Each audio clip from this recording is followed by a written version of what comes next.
Imagine Europe 80,000 years ago. Humans lived here, but not our kind. They were Neanderthals.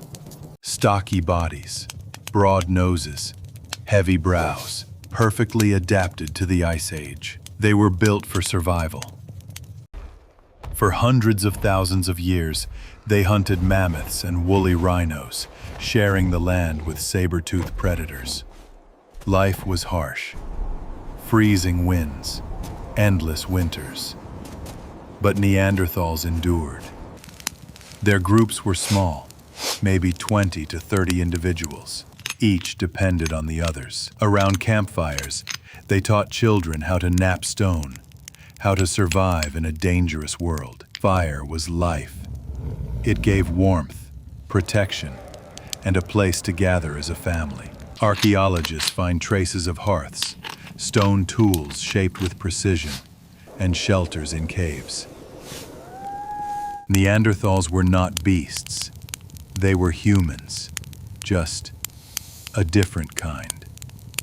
Their anatomy was powerful. Short limbs to conserve heat, barrel chests to hold great lungs. They could sprint after prey, strike with wooden spears, and bring down enormous animals. Yet they also scavenged, breaking bones for marrow and scraping hides for clothing. Their world was not only about survival. They cared for the sick. They buried their dead. Skeletons show broken bones healed, meaning someone tended the injured until they could walk again.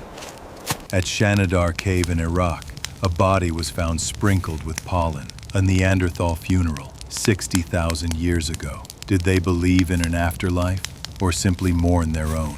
We may never know, but new discoveries reveal creativity. A carved bone with zigzag lines, the earliest known Neanderthal art. Imagine the hand that made it.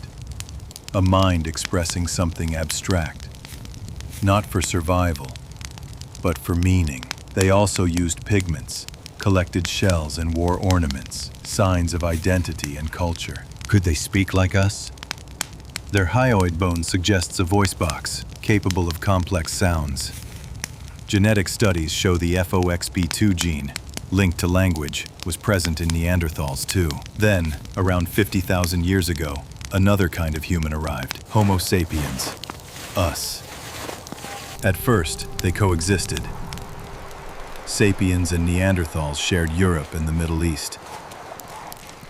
Sometimes they fought, sometimes they traded, and sometimes they mixed. Up to 2% of modern DNA in Europeans and Asians comes from Neanderthals. These genes shaped immunity, skin pigmentation, even our risk of disease today. But coexistence was fragile.